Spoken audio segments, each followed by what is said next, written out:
활짝 열어주셔서 우리의 영혼 가운데 채워주시고 먼저 그의 나라와 그의 일을 구할 수 있도록 성령님 도와주시옵소서.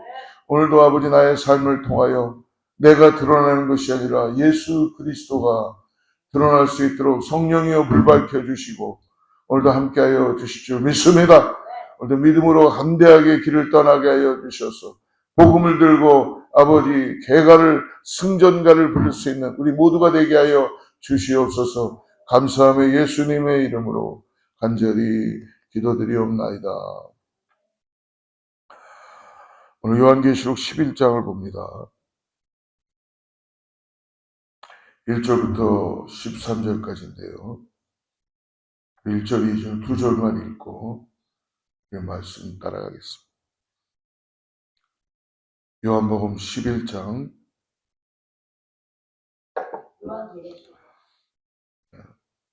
요한계시록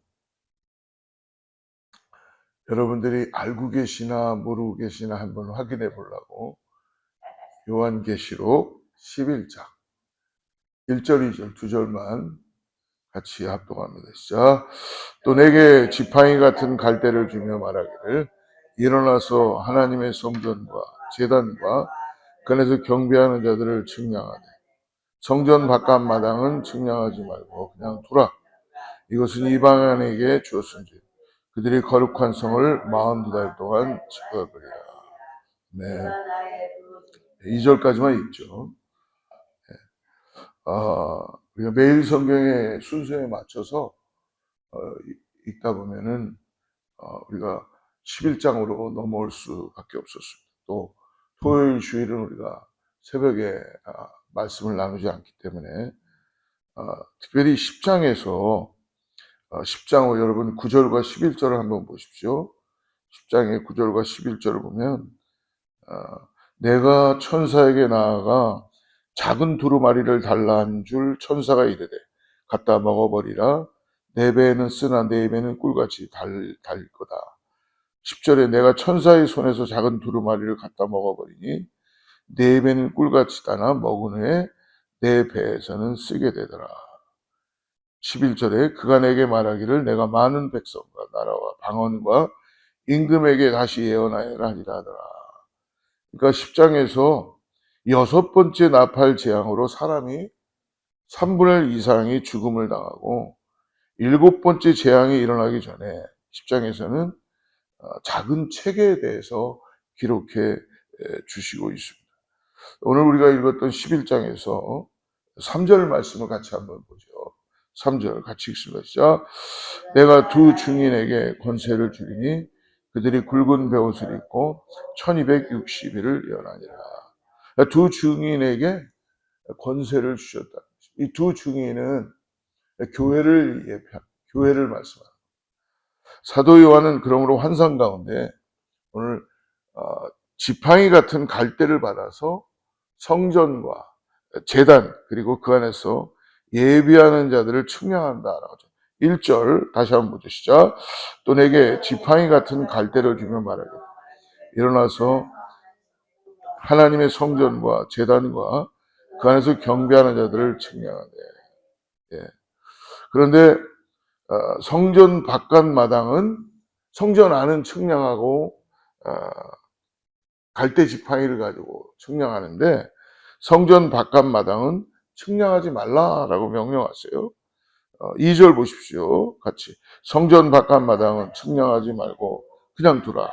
이것은 이방인에게 주었은즉 거룩한 성을 42달 동안 지켜버리라. 그러니까 바깥 마당은 성전 안에는 구별된 하나님의 사람들. 바깥 마당은 이방인에게 넘겨줬다. 그들은 거룩한 성을 42개월 동안 42달 동안 짓밟을 것이다. 여러분 성전은 하나님의 교회 공동체를 대표하는 것이죠. 상징한다면 교회 공동체에 대한 하나님의 보호하심과 돌보심을 측량하며 표현할 수 있습니다. 이것이 지금 교회가 세상에서 겪는 일이라는 것입니다. 사랑하는 여러분, 우리의 영혼은 하나님 안에서만 안전하게 측량될 수 있습니다. 우리의 육신과 삶의 자리는 복음 때문에 세상의 핍박과 고난에 노출된 짓밟이는 막간 마당과 같다는 것입니다. 그래서 그러나 이것은 결코 실패가 아니라 마지막 때일수록 믿음의 그 증인으로서 오직 예수 그리스도를 믿음으로 바라보고 이 땅을 사는 교회의 정상적인 모습이라는 거예요. 그래서 교회는 핍박 가운데 있을 수밖에 없고 세상은 항상 복음을 어게인스트 하죠. 예수님을 부인하고 그게 영적인 원리였다는 것입니다. 그러므로 성전 안에서 예배하던 사람들은 하나님의 갈대 지팡이로 측량되며 보호받지만 성전 바깥에 있는 자들은 보호받지 못한 채 내버려진다라는 말씀입니다. 이 장면은 성전이 곧 신약의 교회를 상징함을 보여주는 거예요. 하나님은 교회 안에 거하며 예배하는 자들을 지키시지만 그 바깥은 이방인들에게 유린당하게 내버려 두셨다라는 것입니다. 그러나 교회가 단순히 보호받는 장소에서만 머물러서는 안 된다는 거예요. 하나님은 교회에 아직 이루지 않은 하나님의 말씀, 곧 예언의 사명을 계속 계시록에서 얘기하거든요. 증언하라, 증언하라. 하나님의 그 놀라운 계시의 말씀을 증언하는 거예요.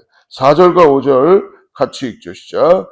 그들은 이 땅에 주 앞에 서 있는 감람나무와 두 촛대니 만일 누구든지 그들을 해하고자 하면 그들의 입에서 불이 나와서 그들의 원수를 삼켜버릴 것이요 누구든지 그들을 해하고자 하면 반드시 그와 같이 죽임을 당하리라.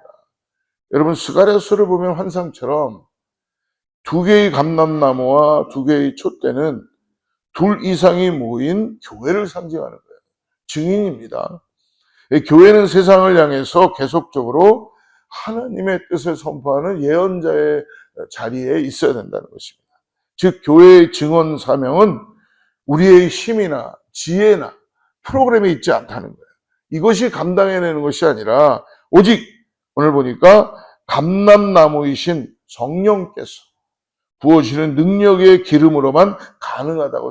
오늘 그러므로 우리가 이 땅을 살아가는데 여러분 성령의 능력으로 사는 사람과 내 힘과 내 노력으로 사는 사람의 삶의 모습은 틀리다는 거예요. 그냥 겉으로 볼 때는 뭐 비슷해 보이지만 오늘 성령의 능력으로 하나님께 의지하고 사는 사람에게는 정말 어저께도 나눴지만 연약한 존재라는 걸 깨닫고 오늘 성령님의 충만함으로 우리가 믿음 가운데 나아갈 수 있는 줄 믿습니다.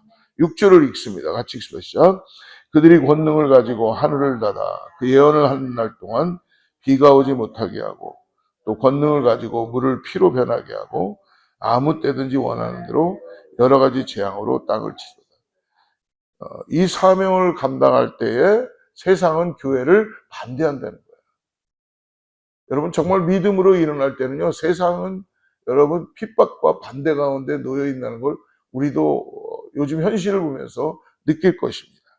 그러나 예언자는 오늘 뭐라고 합니까? 비를 멈추게 하고 물을 피로 바꾸는 권세를 받은 자들이에요. 권세. 그래서 하나님은 갈대의 지팡이로 측량하신 자들을 오늘 그냥 사명만 맡겨놓고 끝나시는 것이 아니라 그 사명이 완성될 때까지 그 사명을 다할 때까지 반드시 보호하신다. 그러니까 여러분 우리가 이 사명이 끝나면 하나님 데려가시는 거예요. 사명이 끝났을 때. 그러므로 요한계시록은 성도들에게 한 가지를 끝없이 요구하는 게 뭐냐면 증언하라. 증언하라. 나 자신만 믿고 구원받은 것으로 끝나지 말고 내가 구원받은 것만 끝나지 말고 왜냐하면 하나님은 세상의 죄를 단번에 심판하지 않으시고 예언자의 증언을 교회의 증언을 통해서 스스로 죄를 드러낼 기회를 회개의 기회를 주신다는 것입니다. 마치 재판장에서 판사가 피해자의 억울함을 단번에 풀어주는 것이 아니라 피해자와 변호인의 항변까지 모두 들은 뒤에 최종 판결을 내리잖아요. 그것처럼 하나님도 예언자의 증언, 즉 교회의 증언, 복음을 증거하는 거에 마칠 때까지 기다리신다는 거예요. 땅끝까지 복음이 증거될 때까지 하나님 지금도 심판을 보류하시고 기다리고 계시다는 것입니다. 근데 그 사이에 어떤 일이 벌어집니까? 7절 읽어보십시오. 같이 읽습니다. 시작. 그들이 그 증언을 마칠 때에 무적행으로부터 올라오는 짐승이 그들과 더불어 전쟁을 일으켜 그들을 이기고 그들을 죽일 터이죠. 그 사이 짐승, 무적행에서 올라와 예언자를 죽인다라고 말씀해 주고 있습니다. 그러므로 그들의 시체는 성곽 거리에 방치되고 세상은 그 죽음을 조롱하고 죽어. 봐라. 아무것도 없지 않느냐. 악한 마귀 사단은 계속 조롱하고 그렇게 믿는 자들을 핍박하고 현실에서 그렇게 만들어 버린다는 것이다. 8절 보십시오. 같이 읽습니다. 시작. 그들의 시체가 큰 성길에 있으리니 그 성은 영적으로 하면 소돔이라고도 하고 애굽이라고도 하니 곧 그들의 주께서 십자가에 못 박힌 곳이라. 오늘 세 곳의 지역이 등장하죠. 이것은 이 땅에서 교회가 악한 마귀가 통치하는 세상의 권세에 핍박과 박해를 받을 때가 있다라는 걸 의미하는 거예요. 그래서 그 시체는 큰 성에 있는데 이 성은 영적으로는 오늘 소돔 그리고 애굽 그리고 주께서 십자가에 못 박히신 곳이라고 오늘 세 곳을 얘기하죠. 여러분 세 곳은 전혀 다른 곳이죠. 장소로는. 그러나 공통점이 있다는 것입니다. 소돔은 어떻습니까? 하나님의 말씀이 없이 죄악이 가득한 도시였잖아요. 소돔은. 애굽은 어떻습니까? 하나님을 경외함이 없이 애굽에서는 헛된 우상 숭배와 하나님 없는 문명으로 채워진 세상 나라를 애굽이었습니다. 또 예수님께서 십자가에 못 박히신 곳은 이 땅의 구원자로신 예수님을 내쫓아 못 박아버린 어디를 의미합니까? 예루살렘을 의미하는 거죠. 그러니까 이 세 곳의 공통점은 모두 하나님을 경외함 없이 악을 행하고 하나님의 원수로 행한 장소라는 특징입니다. 자신들이 왕이 되어서 재판석에 앉고 하나님을 피고석에 두어서 정죄하는 거예요. 세상이 감히 하나님을 정죄하고 있다는 것입니다. 지금 세상이 그것을 깨달을 수 있도록 하나님이 지금 증언하라 라고 말씀해 주고 있습니다. 그곳에 던져진 시체들은 사흘간 동안 무덤에 장사하지도 못하고 길에 벌어져 세상 사람들에게 조롱거리가 되며 세상 사람들은 그것을 보고 즐거워하고 기뻐하여 오늘 어떻게 해야 돼요? 서로 예물을 나누고 있다고 합니다. 지금도요, 이 땅의 많은 그리스도인들은 하나님을 경외함으로 인해서 미개한 나라, 아직도 미전조 종족들, 복음이 들어가지 않은 곳에는 핍박과 어려움과 지금 이 순간에도 수많은 사람들이 복음을 지키기 위해서 어려운 가운데 있다는 것입니다. 국가나 도시 성읍에서 그리스도를 따른다는 이유로 오늘 길가에 버려진 시체와 같은 취급을 당하며 생명의 위기 가운데 살고 있는 이 땅에 그러한 사람들이 있다는 거예요. 그러므로 우리는 꼭 하나님의 말씀을 기억하고 오늘 열방을 향하여 기도해야 될 줄을 믿습니다. 우리가 주님의 마음을 품고 있다면 증언하는 삶을 살아가야 되고 나만 믿고 나만 구원받으러 끝나는 것이야. 그래서 우리가 선교에 대한 기도를 하고 내가 비록 가지는 못하지만 이곳에서 기도하며 함께 복음이 전해질 수 있고 복음은 전해지게 될 수밖에 없습니다. 왜? 우리가 하는 게 아니라 하나님이 하시기 때문에. 오늘 그래서 증언하라 성령이 역사하심을 통하여 그 복음이 증거되게 된다는 것입니다. 그러므로 오늘 하나님께서 생명의 영으로 예언자들을 이제 다시 사흘반이 지나면 살리시고 그들을 구름 타고 하늘로 올리시겠다라고 합니다. 11절 12절 같이 읽습니다. 시작.